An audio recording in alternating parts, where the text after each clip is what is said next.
I hope that you listen to them and you circulate them. And yeah, we are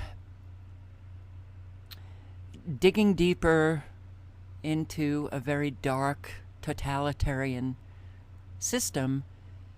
All of our governments have turned into just these totalitarian regimes, and unless we change ourselves, nothing will change. So this right here, Mr. CIA, has posted this segment a couple of days ago, and I learned about it from Erin Elizabeth. They're going after people now. They are going after people. And if this doesn't wake anybody up, well, how many times have we said that throughout the years? If this doesn't wake people up, if this doesn't wake people up, it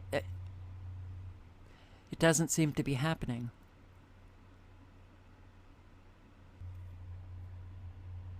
So listen to this. As we mentioned in our conversation with Bill Gates, the Kaiser Family Foundation survey found that more than half of unvaccinated Americans think the vaccine is more dangerous than COVID. The Biden administration has come down hard on vaccine misinformation, but one Florida doctor has seemingly gone to great lengths to perpetuate it. 360's Randy Kay now with the story, the hunt to find him, and the reasons behind his actions. It's an unproven vaccine. It's just being accelerated, eliminated virtually every safety study. He is the ultimate super spreader, not of the coronavirus, experts say, but of misinformation about COVID-19. His name is Dr. Joseph Mercola. It is very likely that most people in America, if not, the vast majority of people in America, have seen misinformation that has originated with this super spreader of lies and misinformation. That's exactly why the Center for Countering Digital Hate, a nonprofit tracking misinformation about COVID online, put Dr. Mercola, an osteopathic physician, at the top of its disinformation dozen. The disinformation dozen. Sherry Tenpenny. Erin Elizabeth. Joseph Mercola, number one. Christiane Northrup. Okay. And Robert F. Kennedy.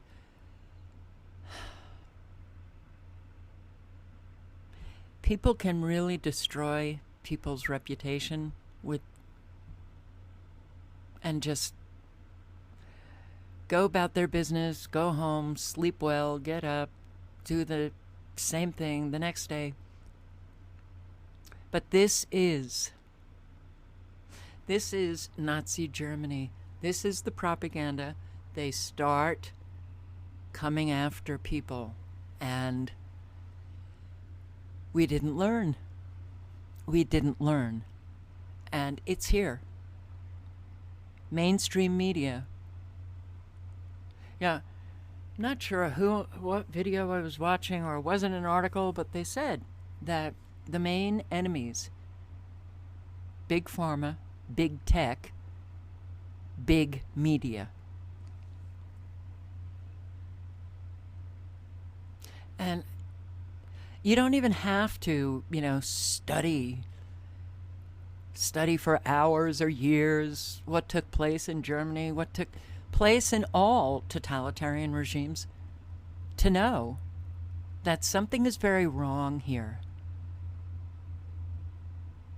Going after the Republicans, the Trump supporters, the new war against domestic extremists. And Americans are just going about their business like they live still in the same country, and they don't. They don't. It has absolutely been taken over. We are living that new world order. How did all of this manifest? Between the strange reactions of the citizens of totalitarianism and their culture as a whole, on the one hand, and the reactions of the sick schizophrenic on the other. The social transformation that unfolds under totalitarianism is built upon and sustained by delusions. For only deluded men and women regress to the childlike status of obedient and submissive subjects, and hand over complete control of their lives to politicians and bureaucrats. Only a deluded ruling class will believe that they possess the knowledge, wisdom, and acumen to completely control society in a top-down manner.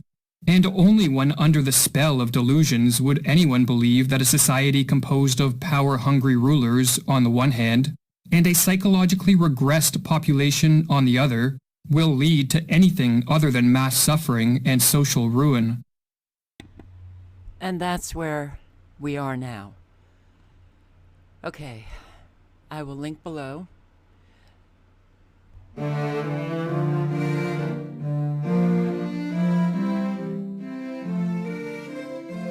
In 1940, George Orwell wrote, "Almost certainly we are moving into an age of totalitarian dictatorships, an age in which freedom of thought will be at first a deadly sin and later on a meaningless abstraction. The autonomous individual is going to be stamped out of existence." George Orwell's dystopian novel 1984 is a work of fiction, but much that is depicted in it reflects the political realities of many nations, past and present.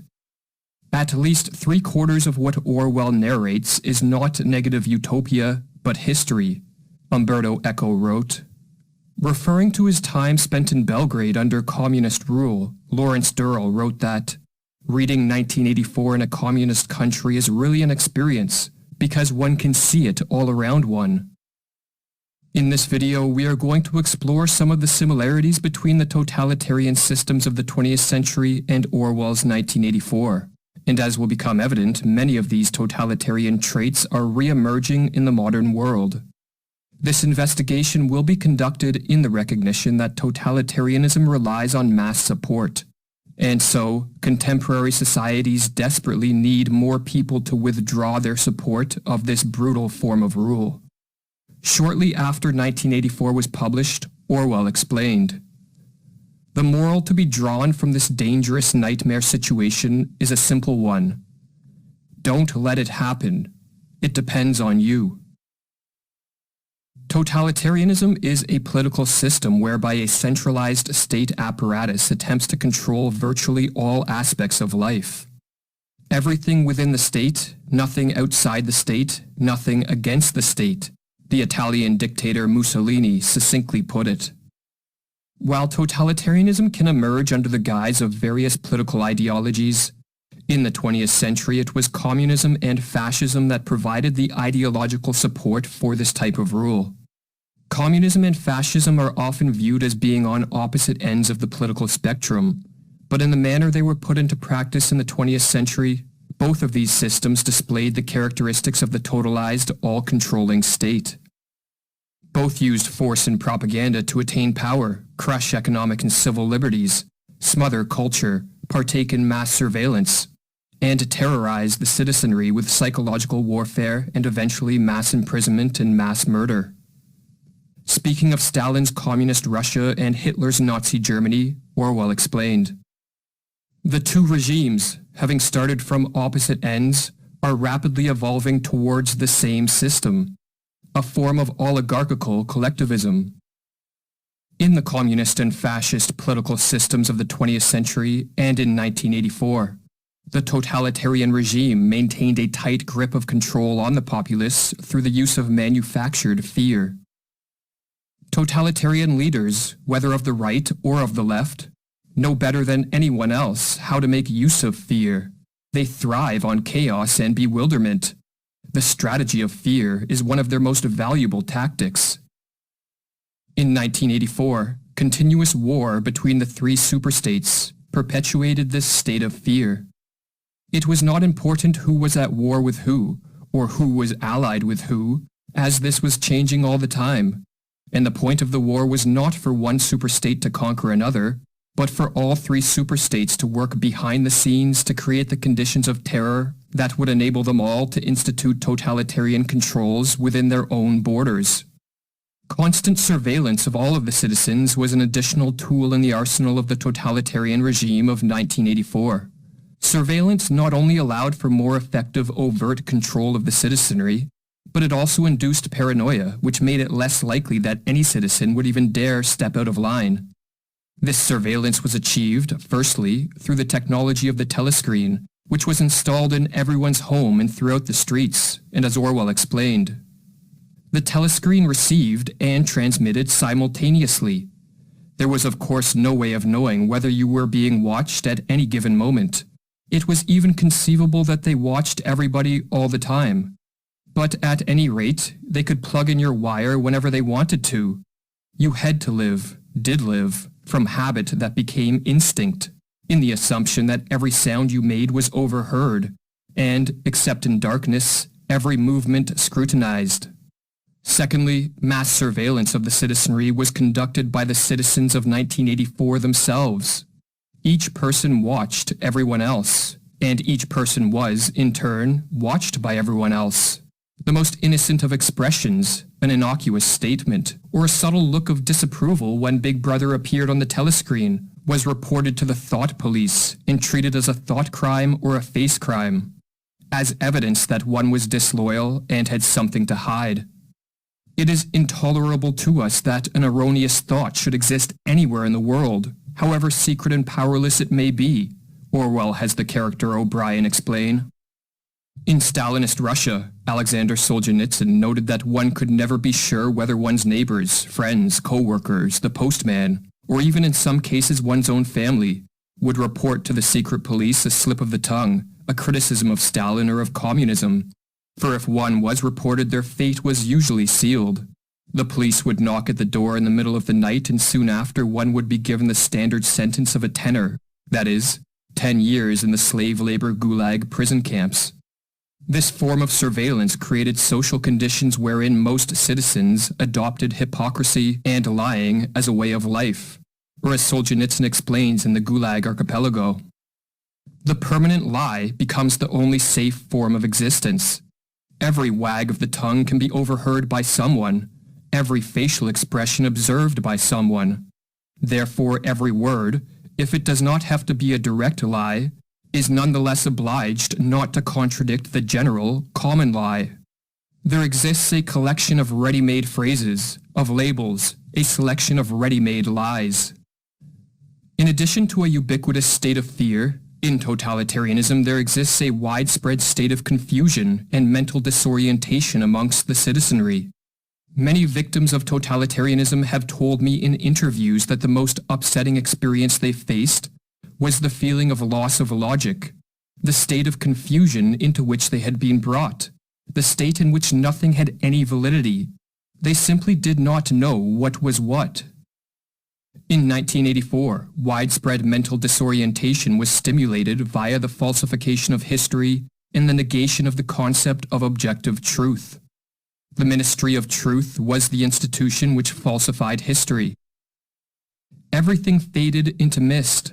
The past was erased. The eraser was forgotten. The lie became truth.